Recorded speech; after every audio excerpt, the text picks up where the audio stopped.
Hello and welcome to day 2 of the Lost Baseball Challenge. We're keeping the hot stove embers burning until baseball is back with us for this 2020 season. Today, I'm picking a player who lost time to the 1981 strike. Now, the 1981 strike was a major blow to baseball, cut the season in two. There's been all kinds of stuff written about it, films and all sorts of things. As a Reds fan, this was rough for me because they ended up with like the best record in baseball and yet missed out on the playoffs completely. But the guy in the card I'm picking in this slot is a 1981 Donruss, Robin Yount.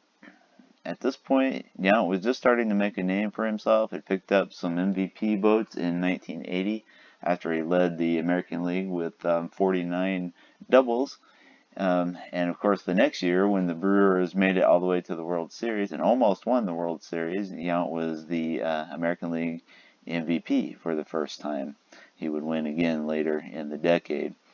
So he'd put together a pretty good season in 1981, but of course it was shortened just like everyone else's.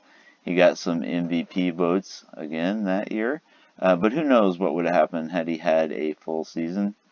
And he was still pretty young when he retired in the early 90s.